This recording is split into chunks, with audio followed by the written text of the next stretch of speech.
maalintii jimcihii ayaan anigoo inan dhaawaca sida oo u raba dhaawac muujin si aan referto ugaga qaado saldhigaas oo ay arintaasi qusaysay oo xaafadiisa ka dhacday ayay askartii gaarku igu yidhaahdeen gaariga baarkinka dhig halkii hore dhigay baan ka qaado halkii igu yidhaahdeen dhig baan dhigay inaan yarba igu soo dhaqaaqay oo ciidanka ka mid oo kuwii gaarka ku jiraya kuwii kalena meesha fadhiyeen marka askarigii igu soo dhaqaaqay baa igu yidhi waad kibirsantay taadeer waan ku aqaanaayo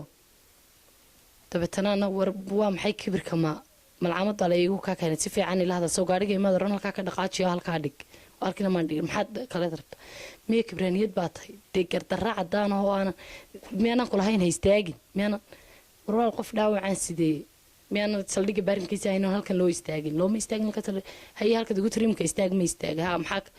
waad edab darantay war hay caayna diga edab darane bal waxaan day xijaabkii oo soo qabtay markuu xijaabkii soo qabtayna waxaan ku yidhi war naga qaad faraa markan isagii ku jeestay isagina day igu dhigeen anagana is qabsanay gabadh baa soo dhaqaaqday gabadh askariyada bugeedana ku yidhi noo kaxee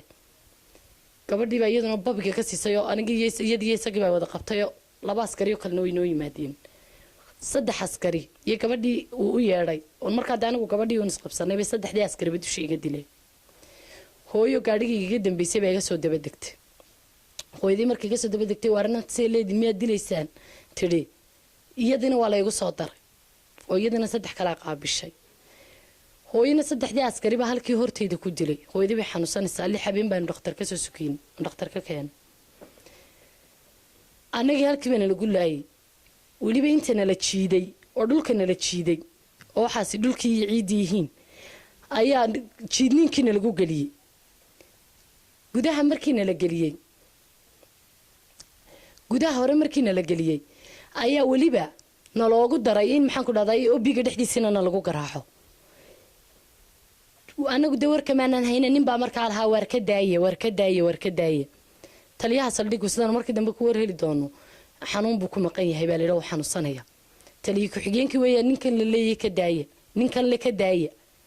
la maqli waayay lix askari iyo gabadhii ay u yeedheen toddobadii baa na jilciyay aniga hooyadeyna la jiidayo oo marina halka xijaabadan xidhneena laga dhigo timina la jiidayo ayaa gudaha hore la geliyay oo biga markii la geliyay feerjirbiye waxaana lagu qaraacay gacan ciidan baana martay askartuna dadka way iskugu tagaa inta waxa noo dheeray gacanta ciidanka in ku dhacday waxa noo dheeray inta maxaa la yiraahdaa garka saa u qabteen hooyadii gidaarka saa ugu dhufteen oo sida ragga u feerfeeran ilaa imkana nabaradii ku yaalaan sawiradoodina aan hayo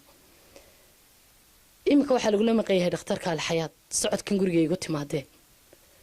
si iskaan loo soo mariyo waxay qabto anaki markii meeshii laga kabiyo wixii oo dib marka hore banaanka laga soo dhacay bay soo xareysteen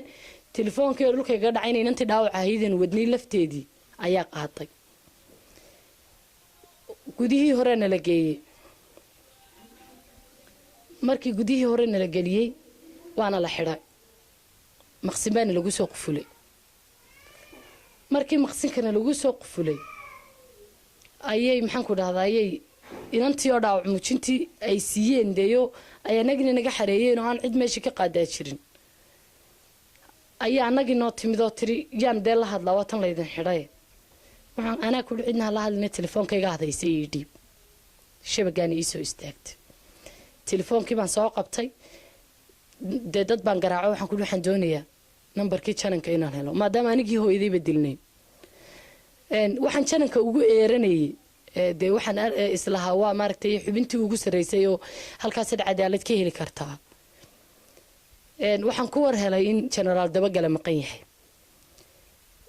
cidii markaa aan dee nambarada ka raadinayay waxaan weydiiyey in jirto cid kale oo aan la xidhiidhi karo oo dee ciidanka lagaga sii tagayo kasii mas-uula maadaama jananka jabuuti ku maqan yahay waxaa la ii sheegay in la yidhaahdo cabdi xasan qarbash inuu yahay kusimaha jananka inuu yahay janan ku-xigeenka isla markaa imikana uu sii yahay janan ku-xigeenkii iyo kusimihii jananka ciidanka waan garaacay oo iga qaban waayey inta inantii meesha taagnayd baan tagay soo dira waxaan ku yidhi taliya waa gabadh sidaasa ooda garays la yidhaahdo waanu xidhannahay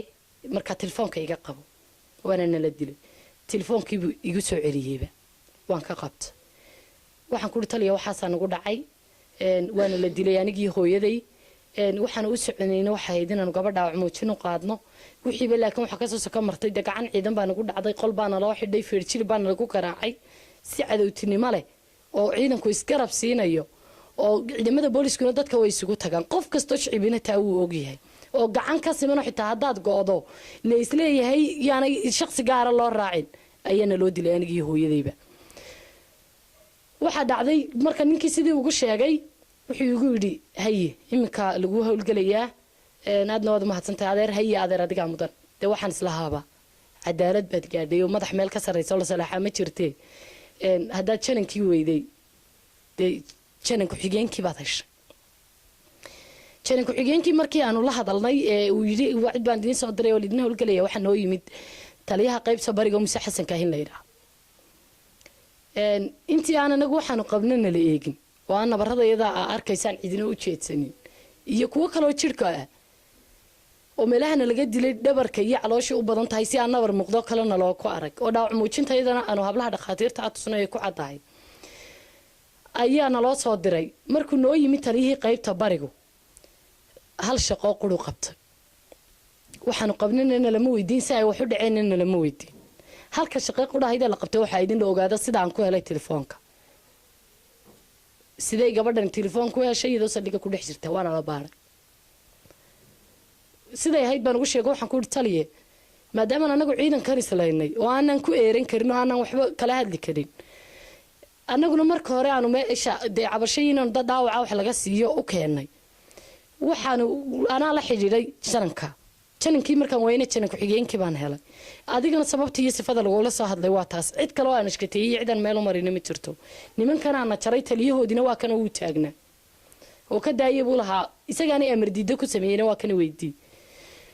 waxaan ku yiri telefoonkaygii baa priority-ga la siiyay anagii dhamayna dhaawac ahayn iyo hooyadeedii meesha taalay iyo anagii hadlaynay iyo anagii soo cawday iyo anagii u xidhnaa nimankii la dilay laftoodii midna wax ka soo qaadna laguma sameeynin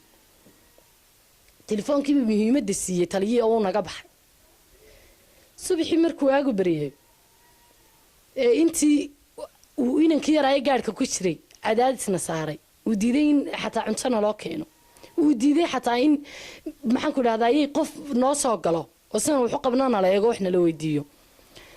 baa subaxii markuu aagu bariyay dadkii isku wada yimaadeen family-gii iyo maxaa la yiraahdaayay niman kale oo aanu la hadlayo iyaguna ciidan ah waxa kale oo noo yimid ururka Soolja iyo madaxda telefishinka Horyaal iyo gudoomiyaha ururka Soolja iyaga laftoodana way arkayeen wixii meesha ka dhacay gudoomiyaha Soolja Sakariye iyo madaxda telefishinka Horyaal oo markii aan anagu ka tirsanaa markii noo yimaadeen ay maxaan ku dhahday inay yiraahdeen waan u galeynana inanka yara gaarkii xitaa inta la qaybeedka loogu dhiiba telefoonka uu diiday annagana waxaan ugu dhacday gacantii ciidan waxaan u heshay gardarre garabog oo waxaan qabnay baan cid yeegini telefoonkaygii annagii muwaadiniinta hayna ee soo cabanay ee islahayn madax meel ka tarisa ma jirta janankii baad la hadashay uu maxaan ku dhahday telefoonkii naga qiimo badnaaday oo sidee wax u qabtaan oo la oran oo refertana la siinin subaxii baan ku dirinay in refertana la siiyo oo anaguna waan dhaawacnay refertana la siiyo taliyinkii oo bigu maxaan ku dhahday ku refertooyinsi nabaradana habla askarana loo soo diroon eegay sidii baa refertooyinkiina lagu siiyay si dhakhtarna cidinamay geynana looma ogolaanin taliye ku xigeenkii ciidanku markaas dhiga joogay ee arkayay inay ka daaya wuxuu sameeyay si dambigeegii loo dambeebiso